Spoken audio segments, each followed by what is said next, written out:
Good morning, good afternoon, good evening. Welcome to today's edition of the CMO Talk Series. I have the pleasure and privilege of hosting today Rosie Guest. Rosie is the Chief Marketing and Communications Officer at Apex Group. Rosie, would you like to introduce yourself and the group? Sure, thank you, Krishnan. So I feel like you've introduced me there as the CMO of Apex Group. So just a little bit more around Apex Group. We are now a global financial solutions provider with over 12,000 people, 85 offices, servicing 3 trillion in US dollars assets. So a huge company, but we've been on a phenomenal growth journey. So when I joined in 2014, we were only about 300 people. We were seen as kind of a mid-tier provider. So we've been on a kind of unicorn growth journey over the last decade or so to become the unique provider we are today. Rosie, that's an incredible story. So usually at Markets and Markets, we find this kind of extraordinary growth journey is delivered by finding a certain discontinuity or a disruption that you latch on to, and that takes you places. So what was the discontinuity you discovered with Apex Group? So there's a couple of things that are relatively unique, and we would call ourselves a disruptor as well. So back in those early days, we were definitely just your traditional financial services provider, and doing that very well, which led to some investment from private equity firms, which then enabled us to take that more innovative growth journey. So there are two things that, as I say, that are unique. One is we're kind of creating a new era of service in the investment management space. So that's our clients, investment management providers. And what we offer them is what we call a single source solution. So historically, they would have had 4 to 5 minimum contracts with different vendors, data going across lots of different providers. And what we do is we've consolidated through our growth journey, through our acquisition journey, bringing in lots of new products, new capabilities, new geographies, to enable a service where wherever you are in the world as an asset manager, whatever service you might need, whether that's down to payroll and HR all the way through to the big kind of banking, ESG, depository custody type solutions, Apex can deliver it. So really just disrupting the market in that way. And then secondary, what that's also enabled us to do as we've become a larger organization is to really develop a purpose. There's a lot of talk about purpose in multiple industries. But from my perspective, I don't think I could lead the marketing and comms for an organization that didn't have a genuine purpose. And Apex is really 2 key things.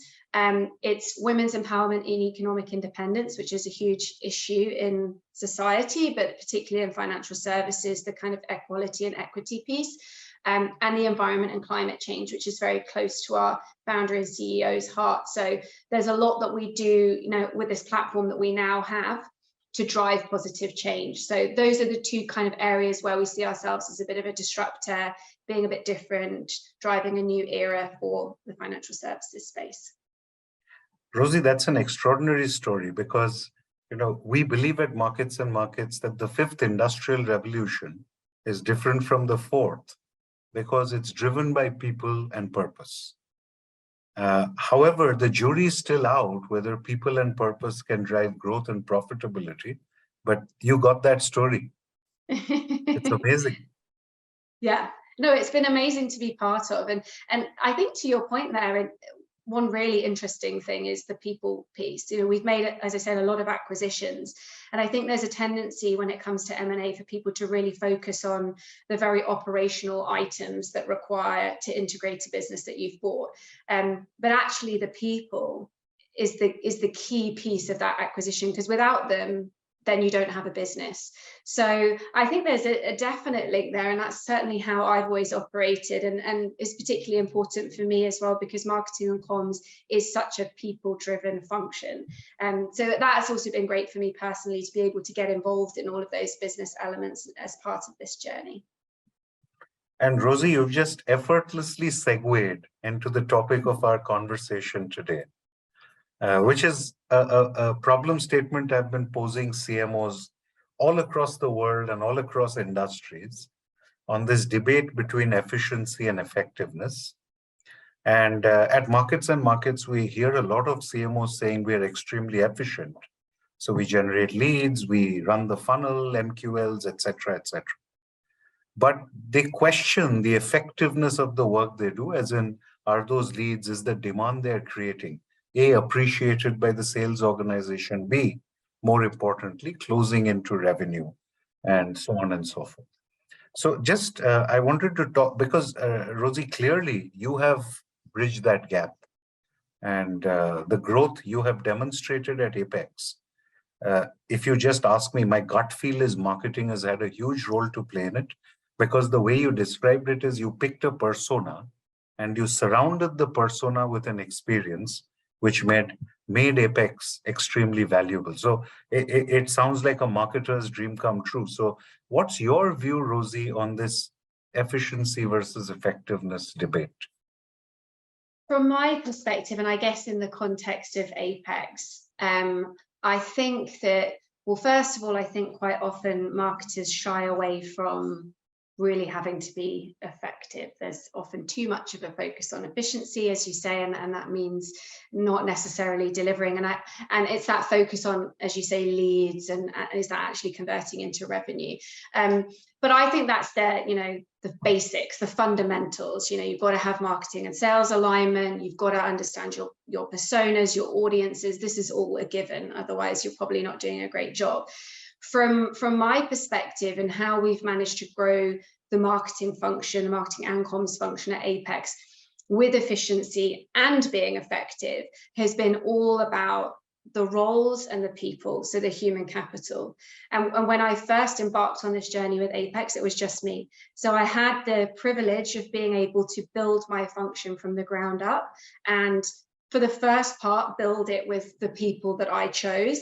I will caveat that with, we are, private equity owned, so the bottom line and being lean is always key. But I actually think that that's probably enabled me to be more efficient and effective, because there's no space for overspending, there's no space for over recruiting, there's no space to carry anyone, which means that the way in which I've been able to develop the team is first look at, right, what does the business need out of us? Because that's number one, because you're never going to get any investment if you can't translate what you're delivering. So going back to those basics around sales and marketing alignment, being able to deliver the revenue machine. So the first function that I really put in place was demand marketing, so that I could show the funnel, demonstrate to the business, this is what marketing's delivering.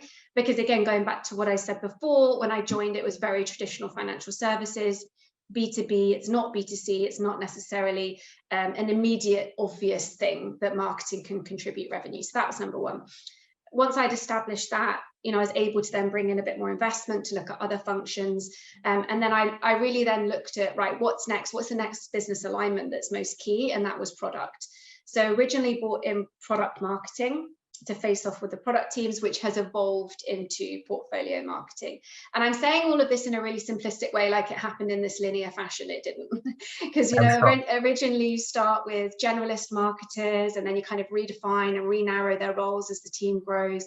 And that's a huge challenge, right? Because again, going back to the people thing, you've got emotions, you've got to broaden people's skill sets, you kind of got to bring them along the change journey. So I think efficiency and effectiveness is also getting comfortable with change, particularly in a company like Apex. And then, fast forward a few years, we've brought in marketing operations, actually weirdly brand and communications. I was mostly delivering myself with a few agencies for a while, because it wasn't something I needed to convince the business we needed, that's what they already saw Apex as needing, or as marketing and comms as delivering. So once we've got 6 or 7 core functions now in place across marketing and comms, including CSR, going back to our purpose piece, that kind of built that into my function so that it's intrinsically true to what we're saying to the market, so there's authenticity in our message. But getting it into this kind of integrated machine, and people talk about integrated marketing, but I don't see a lot of it happening. And I think that the beauty of a place like Apex, so we are 12,000 people, but my marketing and comms team is 45 people, which if you compare to what it should be in an organization of this size delivering the revenue we deliver, well, I won't say what it should be, what it usually is is around 250 people. So that's how lean we are. But we're very, and going back to your point, that's why we have to be very effective and very efficient. So we leverage a lot of technology, to do there's so many amazing things out now, with machine learning, AI, automation, all of those things. So I think it's been really clever with using that across marketing ops and marketing transformation. But again, that key piece of, yes, we have different functions across marketing and comms, but how are they integrated? How are they working together? How are they facing off with one another? Because that's when you start seeing inefficiencies, as soon as those silos come into place. And I think that's where you see those gradually creeping in big organizations. And I've seen it happening within my own team, silos coming into place, kind of little covens of teams creating their own agendas.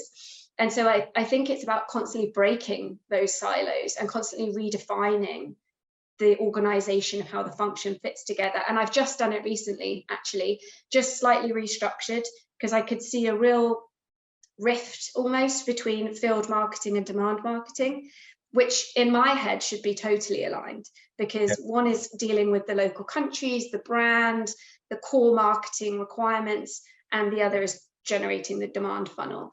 But because of the crossover, there was a bit of friction there. So you just have to rip it out. And I combined the teams. So right, you're one team now, this is what your role within that team, this is what your role within that team, but you work together, you're one team, one reporting line up into the head of that function.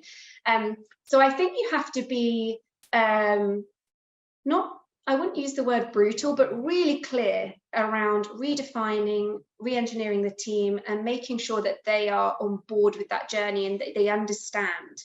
And that you're continually evolving their capabilities as well. And then when you're able to do that, that creates efficiencies, impact, and opportunity to continue evolving. Rosie, that's such a beautiful answer, because I heard you say three things, which I think are a very big lesson for any leadership material in the CMO market. And overall, you sort of, you pivoted it around people. But what I heard you say, and correct me if I'm wrong, the three things I'm talking about is, first, you started out with an intent to put marketing at the table of business. Yeah, exactly that. And then you crafted a journey to get on that table. And that journey was, maybe linear, maybe not, but fundamentally it built up over a period of time in a very intent-driven fashion, as you kept adding capability to get you closer and closer to that seat at the table. And the third aspect is, as you built that journey and multiple teams came together, you kept a very careful eye on the orchestration and the collaboration necessary to make that team swing together. Yes. And I think all three are very, very powerful thoughts. And there are two things as well that you've just made me think about in summarizing that, which was really nice to hear played back, actually, is one in terms of my own journey and being able to, start off as I think I was 26 when I joined Apex, had a bit of career experience behind me, but it's just really beginning to be able to sort of supercharge my career through the business and grow with it. And as you said, my agenda was actually never to become the CMO necessarily. That came up later. My agenda was always to be taken seriously by the business and to prove that marketing was a strategic function. And that by following that religiously and delivering all the time has enabled me to A, grow the team, and B, open that door into the C-suite, not just for myself, but for the function, which has made all of our lives easier, because immediately you have a little bit more authority, you have a lot more information, a lot more insight. So yeah, I think that's definitely been a key part of that journey.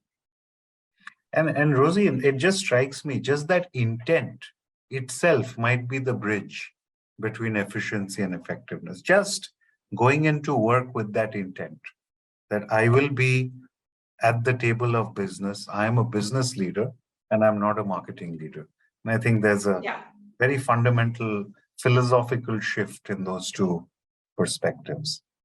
Definitely. And I think that because the role of a marketer, or certainly a senior marketer, has completely transformed over the last decade, the skill sets that you need are not the skill sets that you needed then.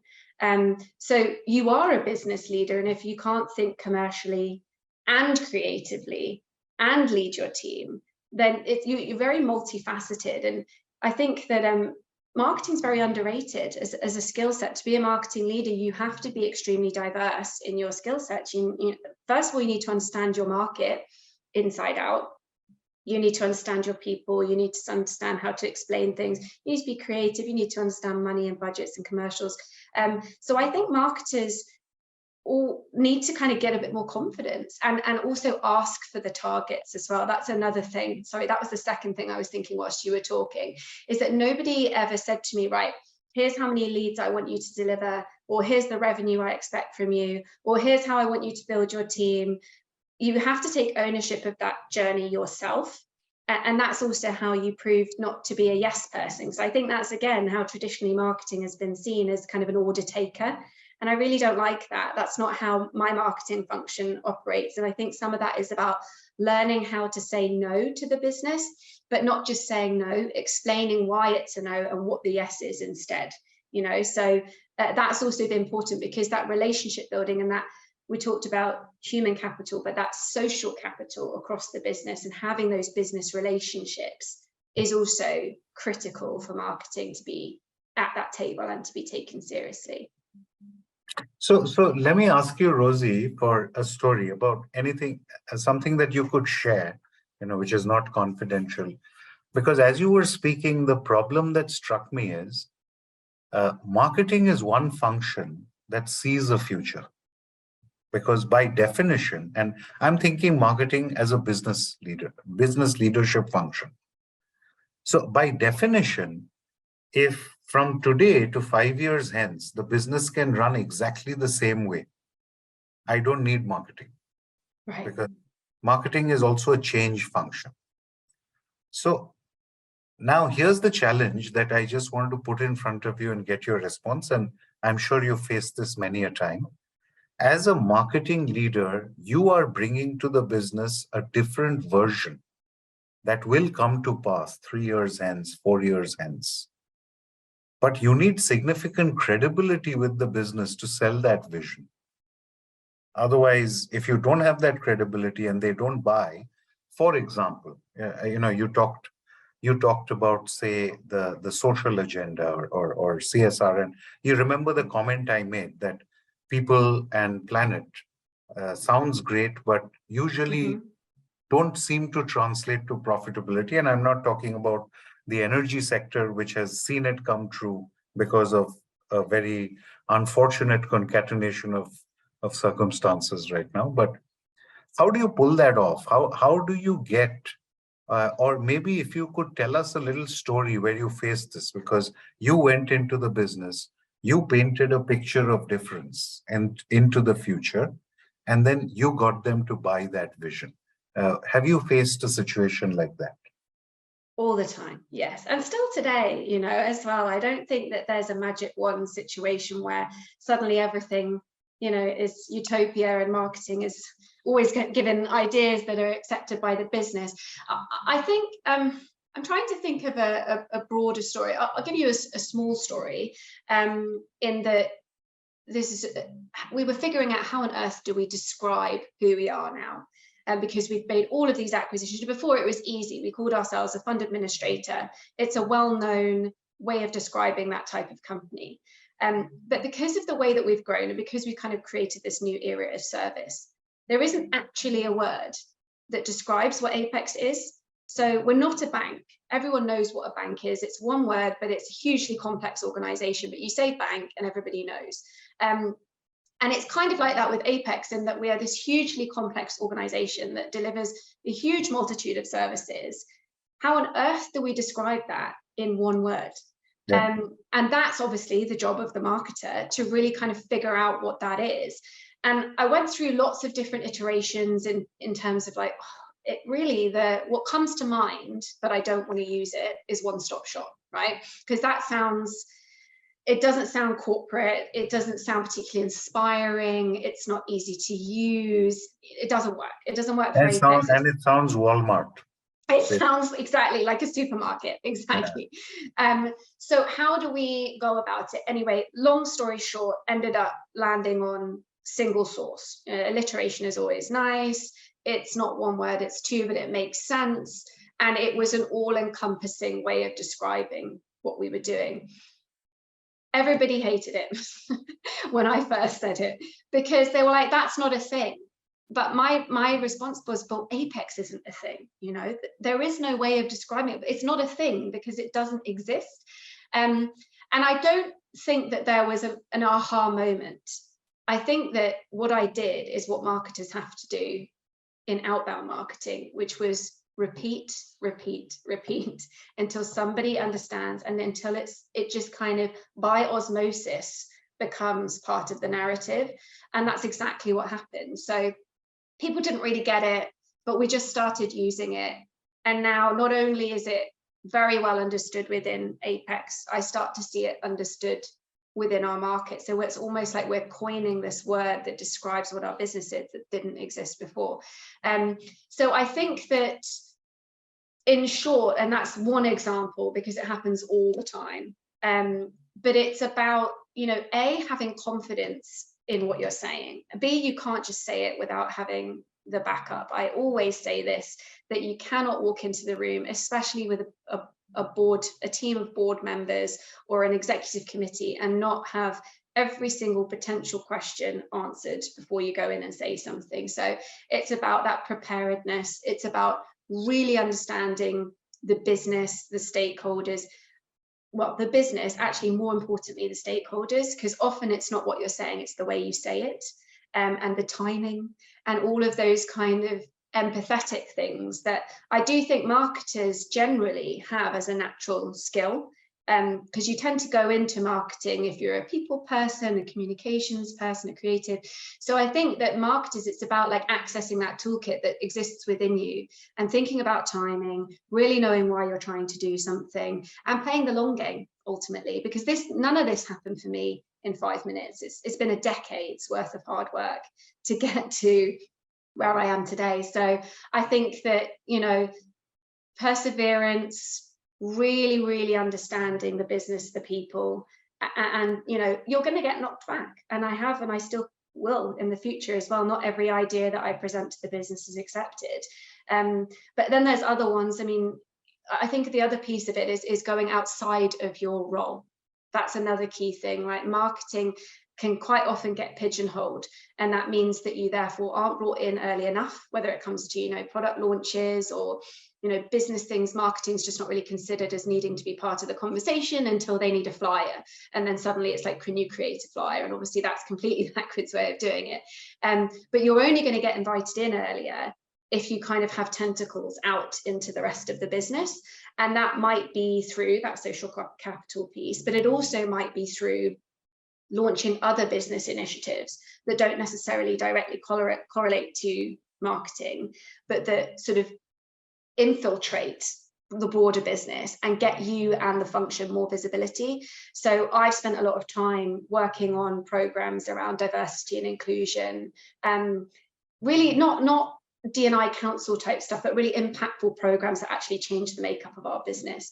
And then that's had a double positive in that it's, you know, that was driven by my wish to create a more diverse and inclusive workplace that I work in, but that everybody else at Apex is in, but also has had a knock-on positive impact in terms of raising the visibility of the marketing function. So I think that's a long-winded answer to your question, but hopefully it answered it.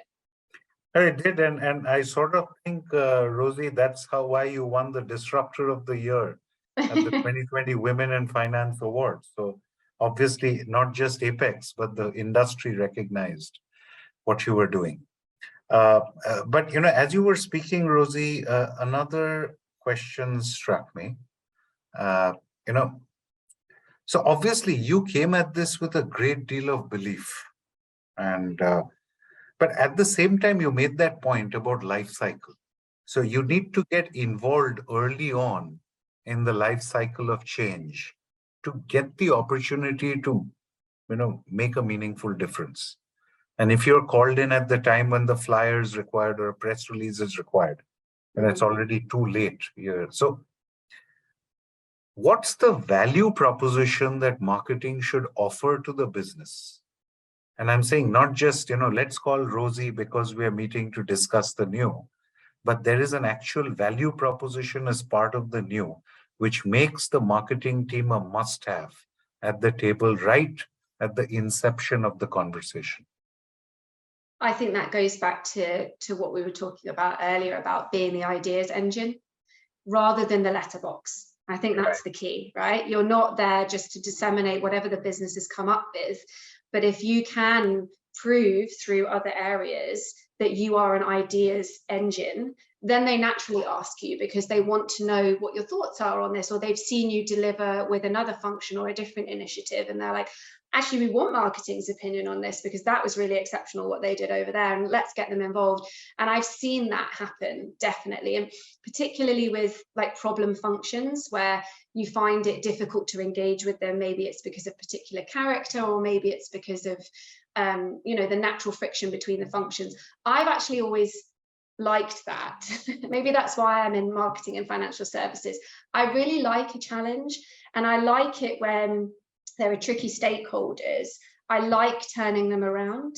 I like spending the time to get them to sort of change their opinion on marketing and to embrace it. So that's a bit weird, but I do enjoy it, and I think that helps. And it's the same with a function. So you would naturally think that I often hear people talking about friction between sales and marketing, and I know that exists. I think I'm lucky in that I started my career in sales, so I get it. I get where they're coming from, and I encourage my team to understand as well. And I try to position with our chief revenue officer that we are collectively the growth team, right? One without the other isn't going to work. And to your point, if you can't demonstrate that, then when times get tough, marketing is the first out the door. And why is that? It's because they haven't been able to demonstrate how they are crucial to the business. So that's really key. And then another one being compliance. I make compliance my absolute best friends, and I invite them in to join the conversation because it just means that you're seen as much more of a serious function. So I think it's inviting in the awkward and the difficult and embracing it, and then you get the same in return. Phenomenal, Rosie. So it's a very interesting concept that you just presented, which is the currency of marketing is ideas. Mm-hmm. And if I were to unpack that statement in my head, the business starts with a business problem. And at the end, the business problem will be solved through exploring several ideas and leveraging a set of criterion to come to the idea which will be the ultimate solution. And marketing is the idea generator who will generate or at least help generate all those alternatives and all those ideas. But here comes the big question then, Rosie. That flow, that assumption means marketing has very deep insight into the business, and not just in the current context, but where the business is going. Mm-hmm. Because those ideas will come because the market is shifting, competition is shifting, customers are shifting, and it is in the juxtaposition of all those shifts that new ideas will be born. So as a marketer, Rosie, how do you keep abreast? And, you guys, like you said, so the Walmart analogy meant mm-hmm. you have 1,000 different SKUs and yes. 500 different markets. So how will you keep track, or how do you ensure that you have the knowledge to say, where is this stuff going? There are 500 markets, there are 1,000 competitors, there are 8,000 different personas. How do you manage? Well, we have lots of different ways of describing Apex. My favorite analogy is driving the train whilst building the tracks. But I heard our CFO use the other day, it's like most people are walking down the street, but people at Apex are on a treadmill on the max incline at the max speed. And I think that adds to it. I actually think that the pace of Apex means you have to be all over everything. And actually, I wanted to say it earlier, but the conversation got really interesting. So I'll come back to it now. I think that as a leader of a marketing function, you can never become detached from what's going down on the ground. Like that, those are the people that haven't worked in my team, is people that don't really, maybe don't have the willingness or don't have the capability to think strategically and roll their sleeves up. So I think that's how you do it. You have to stay really in tune with your team, really in tune with the business, be prepared to get your hands dirty, be prepared to do the things that are not that glamorous and sometimes not particularly strategic, because that's how you understand what it feels like on the street for a client, a customer, a client experience, what it feels like for the people, because you have to mobilize your people with your message. You can't just put marketing out there and think that that's going to be enough. Everybody has to feel that when they engage with the business. So the employees are a key stakeholder. And I think that you need to, and it takes time, right, to get all of that access. That's why I'm saying it's kind of the long game, to really get into what is it like to be a country head and have empathy for that. What is it like to be a salesperson, as we said earlier? And then that enables you to pull from everybody else. That's where you get the ideas. So when you have the relationships, when you have the willingness to roll up your sleeves and get stuck in. And some of the most beneficial projects that I have done have been because I've had to roll my sleeves up. Once, I think it was 3 or 4 years ago, I didn't have marketing ops in place yet. I had kind of the other functions. It was one of the last ones that I really put in. So I was running a lot of that myself. And we bought this large organization and we had to bring all of their data over into our CRM system. We had a very small CRM team at the time. It's very different now, but at the time that's how it was. And the Salesforce administrator left right in the middle of the project. So what can you do in that situation? You can either go, oh dear, not my problem, not my job. Or you can go, okay, well, I need that customer data because I can't do my job effectively without it. And actually the business is not going to operate correctly without that information. So I worked with their Salesforce team to map the data fields. So clients, numbers, like map all of the fields in their system, all of the fields in our system, which was mind-numbingly boring, but such amazing visibility for me to really get under the skin of how they describe their clients, how we describe our clients, what's the best way of bringing those things together. And being that close to the detail, I'm not that close to it anymore, but it means that 5 years later, I have a solid understanding of exactly what we need, what's in the system, how we need it done. And had I not done it myself, I would never have that knowledge. So I think making sure that you're always in tune. Of course, you can't do everything and know every system. That's why you have a team. But being willing to get stuck in when it's really important and really strategic to some of the more administrative things sometimes is really important for your own keeping a pulse, and then being able to be that ideas person, because that has now led to this huge transformation project that we're running now, where the ideas around how we're shaping our future ERP platform are coming from some of my learnings then. So I think, yeah, it's very important to never have an ego about it and always just get stuck in, and that will serve you in the long run. Rosie, I must say in today's session, I think you have taught an extraordinary lesson. So you may be aware this series has a viewership of about 400,000 people. I would hazard a guess most are young professionals building careers in marketing. But I think the lesson that you have given all of us on how marketing should find a seat at the table of business is an extraordinary one. And for me personally, it's been quite inspirational, Rosie. So thank you so much. Krishnan. My pleasure. Thank you for having me.